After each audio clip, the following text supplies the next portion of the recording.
You're sitting on a gold mine here! I knew you would turn one of your little inventions into a cash cow. We could make a fortune with these things! Dick. The Powerpuff Girls ran from 1998 to 2005, but back then, there were talks of extending its run. At a certain point, Cartoon Network came to us and said, well, what about 7? What about a 7th season? And Chris and I both said, no, I think it's time. It's over with. It had its run, it ran its course, and we wanted to kind of go out while it still was good. Ever since, Cartoon Network has tried to revitalize the franchise through animated specials, comics, and reboots. To celebrate the sneaky PPG cameo in the new season of Craig McCracken's Kid Cosmic, I'll be covering 5 little-known or short-lived attempts to bring the girls back in no particular order. This won't include the Powerpuff Girls Z anime or the 2016 relaunch, since by all means they were successful. 52 to 60 half-hour runs and plenty of merchandise for both versions is a mark of success, no matter how well you think they captured the spirit of the original. Girl power. Since when did you start saying girl power? In 2004, Cartoon Network launched a short-lived line of products known as the Powerpuff Girls Dream and Style. This included t-shirts, perfume, and a PPG Girls agenda. I wonder what the extra G stood for. The conceit was that when they're not fighting crime, Blossom, Bubbles, and Buttercup dream of traveling the world as fashionable teenagers. Creative agency Going Interactive developed a now-defunct website for the campaign filled with quizzes, voting contests, and downloadable wallpapers. I want to track down who was behind these redesigns, so I think if I just perform a simple reverse image search... Oh, man, no, that's not at all what I was thinking. Oh, dude! Eventually, I learned that the characters were redesigned by Lynn Naylor, who storyboarded and designed characters for the original Powerpuff Girls, although recently she co-created the Mighty Ones for DreamWorks TV animation. This was confirmed by Craig McCracken, who also spoke about his first impressions with this branding on Twitter. I once got a pitch on this that had the girls trying on clothes when the hotline rang, and instead of saving the day, they rolled their eyes and went back to the clothes. I was furious. I told them they were sending a terrible message for everyone who looked up to the girls as heroes. What he described sounds very similar to the music video for I Got My Own Thing by Brassy, where the Powerpuffs and their villains are placed into Katamari-like environments using a bizarre 2D and 3D hybrid style. Just look at how this goofy fight scene was animated.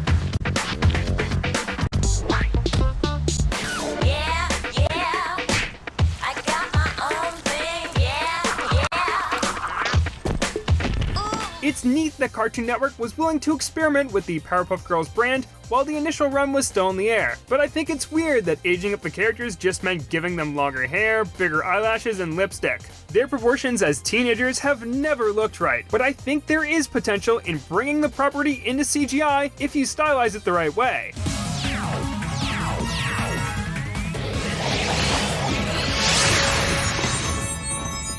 Dance Pants was a one-off special that aired in early 2014, and it's basically the reason why I became a Powerpuff Girls fan in the first place. I discovered the first 3 seasons of the original on Netflix right as I was becoming invested in Cartoon Network's history, so I was excited to see lots of miscellaneous crew members that unfortunately weren't Craig McCracken reunite under the art direction of Kevin Dart. He had the same role for the first half of Steven Universe Season 1, and I think the lighting and line work in the environments here are gorgeous. It looks like concept art, which is the mark of a good translation to the third dimension in my book. Some of the new buildings, and especially the Utonium residence, really push the mid-century modernism inspiration, and the way that the camera weaves around corners and through streets makes each background feel like part of a larger setting.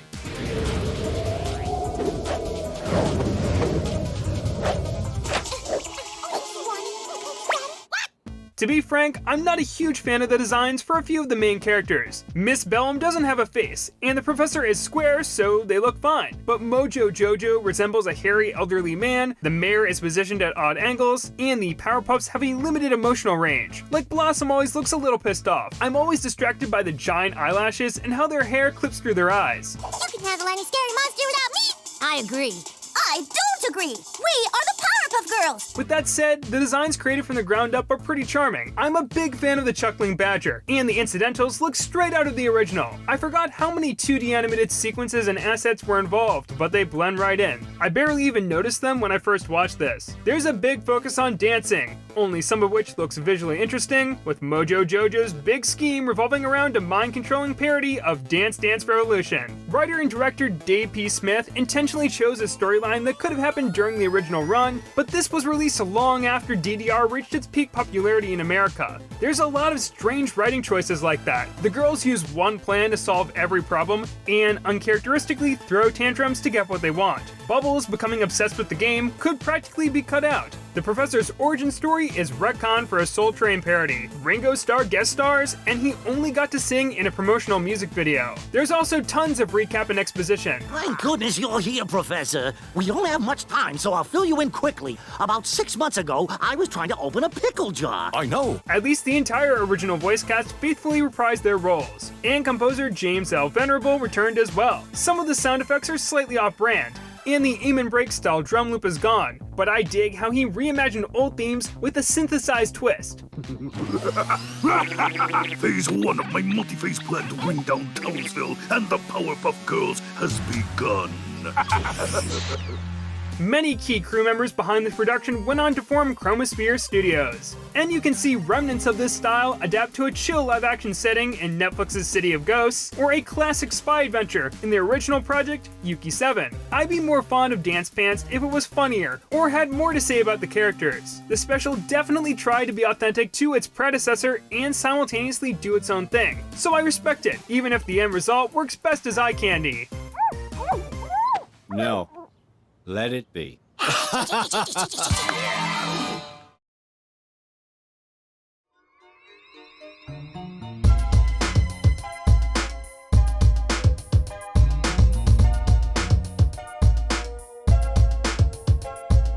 Publisher IDW saw major success with the launch of their comic line based on My Little Pony Friendship is Magic. So they struck a deal with Cartoon Network in early 2013 to develop new printed material based on their own nostalgic characters from the 90s. The first to debut was the Powerpuff Girls in July of the same year, written and illustrated by Canadian artist Troy Little. He was a big fan of the property and got the gig through his own graphic novel series, Angora Napkin, which IDW published. For 2 of the 10 issues, he traded off with the versatile Derek Charm, who's illustrated everything from Archie to Rocko's Modern Life. These authors were able to turn the PPGs into a semi-serialized monthly comic while staying very true to the source material, with the only controversy it caused being a variant cover for the 6th issue. It featured realistic and aged-up versions of Blossom, Bubbles, and Buttercup, and was accused of sexualizing kindergarten-aged girls. Apparently, the cover was a Cartoon Network mandate created for the sake of female empowerment, and meant to appeal to comic book fans instead of young kids. That kinda misses the point of this being an all-ages comic, but the cover was pulled before release. This is a great little book, and I brought in my pal Shadowstreak to tell you why. I get the sneaking suspicion that he likes the Powerpuff Girls.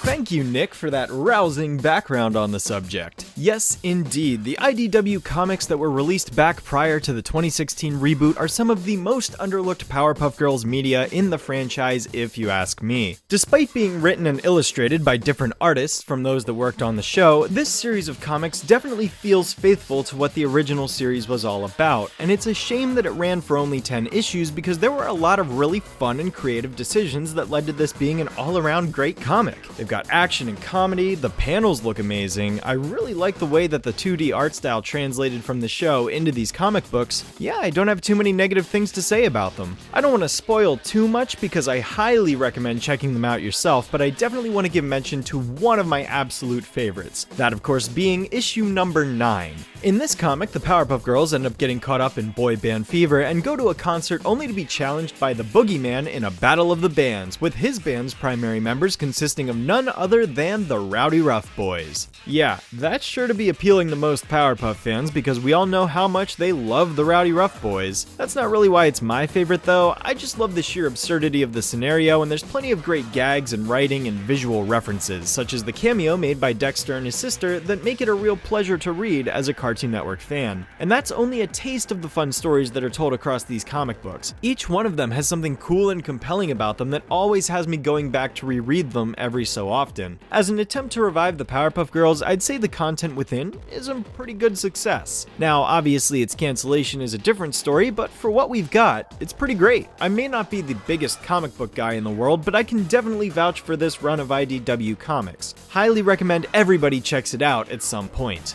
Now back to you, Nick.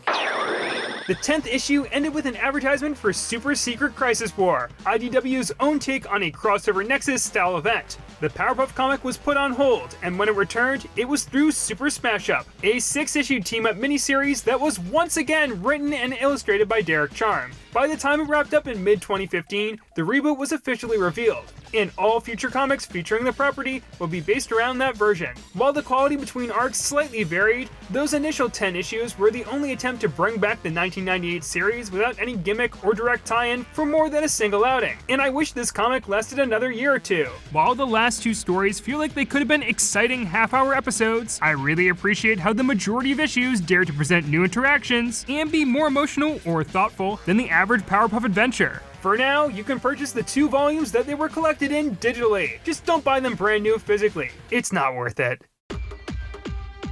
In February 2021, the CW ordered a pilot for a reboot simply known as Powerpuff. Executive produced by Diablo Cody and Heather Regnier, known for working on Jennifer's Body and Veronica Mars. The cast was announced, which included Tom Kenny returning as the narrator and the Fortnite dance guy as the professor. Then it was announced that the pilot would be reworked, and Chloe Bennett dropped out of her role as Blossom. I didn't expect anything like the Powerpuff Girls that I knew, as it features the leads as disillusioned young adults who are traumatized and resentful of their upbringing as superheroes. But I'm not a fan of the direction they went in the script that leaked back in May. Iconic characters have become unlikable or needlessly realistic, the dialogue has forced mature humor and pop culture references, on-the-nose storytelling, and it just isn't fun or exciting to read. What? I just don't think you should say that line.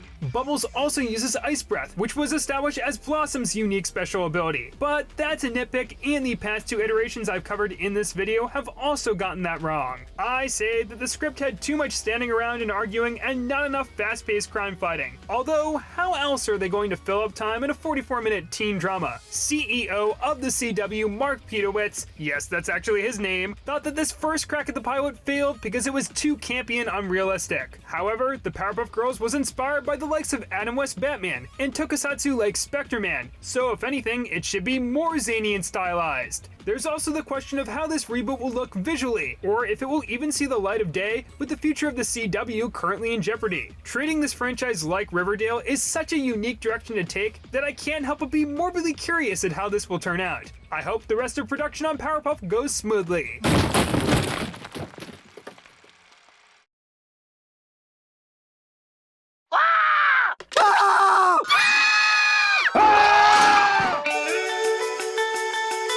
In 2008, Craig McCracken wrote and directed the 10th anniversary special, The Powerpuff Girls Rule! You gotta take note of the 3 exclamation points. The city of Townsville erupts into an all-out brawl when the mayor loses track of the key to the world. And whoever possesses the key rules the world. McCracken wanted to embrace the silliness of the show, feeling that his last outing with his creation, the Powerpuff Girls movie, was too serious. As a result, the characters were more expressive than ever before, there's lots of zany Hanna-Barbera sound effects, and the special opens with a reference to the surprised gopher meme.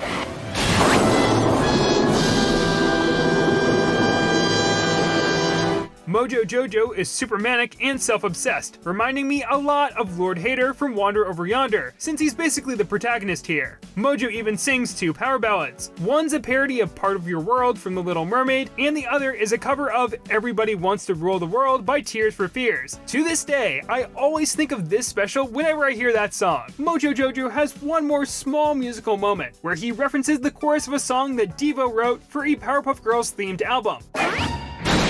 Go, Monkey, go! Mojo Jojo! The creative team tried to include lots of in-jokes for fans, like cameos from obscure villains, a return to the pre-movie art direction, shot-for-shot references, and a deep-cut tribute to one of Craig's unfinished Dune films, where the Whoop-Ass Girls, yes, that's what they were originally called, race the devil, yes, that's what him was originally called, for the key to the world. This is an extremely dense 22 minutes, and you can tell that they wanted it to be longer. And so, in a fast time-saving action sequence, the girls use their super speed to scour explore every nook and cranny of Townsville trying to find that key. Another polarizing aspect is the animation, done in-house at Cartoon Network Studios by their Adobe Flash team, led by Foster's Home for Imaginary Friends animation director Eric J. Pringle. McCracken preferred this process to traditional animation because of the consistent line weight and how easy it made retakes. Sometimes it's a little automated, but it fits this ultra-cartoony take on the characters.